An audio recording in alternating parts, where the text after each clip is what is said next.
Hi, Elisa. Hi, Deborah. How are you? It's nice to see you, and thank you so much for joining me today. Thank you for inviting me. Yeah, well, I wanted to let some of our REN women know a little more about what you do. I think what you do is so fascinating. I've known Elisa for several years. I think 3 or 4 years since we started our Yeah. REN chapter in Seattle. Elisa's from Seattle. I'm from LA, and that's I think where I met you. Yeah. And I have just watched you go, go, go, girl, after those multi-units. You Oh, have been thank you. on fire. Thank you. Congratulations. Thank you, Now, Deborah. Yeah. how has it been during this COVID time? Well, so COVID time is being a little challenging. And with multifamily, we always talk about fake news and real facts. So we specialize in B and C classes. And so in our class of tenants, I think a location become very important. So we noticed if the location, basically if our general population in the area, the median income is a little lower, then we have a little bit more trouble on collecting versus we have properties in A location and B location. They're all B and C classes, but location-wise, varies from A to C. So our A location property, B location property is somewhat insulated, and we actually didn't see a dip on collection. I have a property that actually went through lease up during that period, Oh, and it's wow. now 100% occupied. But we do have. Are you finding it different from market to market? Because I know you're in a couple different markets, right? Yeah, in general, not so much. But the sub-markets, again, people's income, et cetera, definitely make a difference. So like in a C location property or C minus location property, we do notice there's more collection issues. But that being said, the national news, we're talking about 30% people didn't pay or something like that. It's nowhere near there. In our portfolio, the worst performing ones are about 12, 13% not being collected.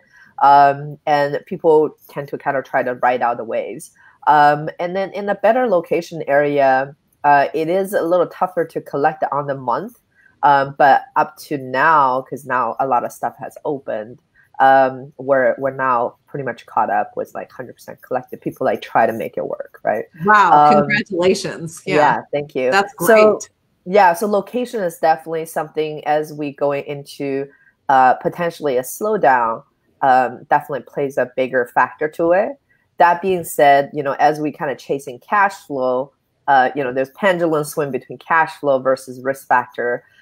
So oftentimes when the property underwrites really good on cash flow, if the location isn't there, then you got to think second thoughts on like, am I really going to get that cash flow when the times gets tougher? Right. Right. Yeah. Right. So, right. So that's one thing. But we've learned a lot during this time, because, with the hardships and we work with it.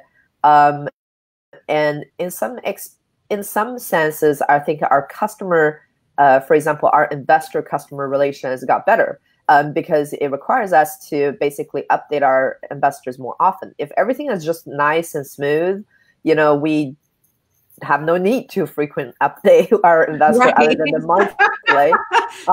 Checks are arriving in the mail and everything's great. Right. Yeah. But now, even when checks arrive in the mail, like investor gets to become a little more anxious. So we provide during the hard months like May, April, we provided like bi-weekly updates, showing them like, hey, what the collection look like moving forward, and what we're doing, like just giving them a little bit behind the scene, looking at what we're doing. So that kind of went a long way. Well, speaking of behind the scenes and looking at what you're doing, I'm super excited that you're going to actually share with us on July 22nd a case study of from start to finish, like how you find the place, how you evaluated the place, how the whole deal went. I can't wait to actually experience, through your case study, how it is that you secure these multi-units, how you finance the multi-units, and then how you establish your property managers and all that kind of stuff. And I'm real excited about you sharing that. Yeah. Thank you, Deborah. Yeah, I'm looking forward to share all that with WREN's members for that. Yeah. You know what I think is really pretty cool as well is that I know that you now have over 1,000 doors. Mm-hmm. And I know when I met you, you were just starting. And I think it's really important for other women to see other women who have put it together and made it blast off in such a short amount of time. Congratulations. Thank you, Deborah. Thank you. Yes. So any of you WREN women that are out there that have been interested in multi-unit investing, that want to know how to put things together, Elisa's going to share all her secrets with us. Right, Elisa? Yes. So she's going to share all her secrets with us at our WREN event on July 22nd. I'm going to put the link in the comments below so you guys can register. And anything else you want to say?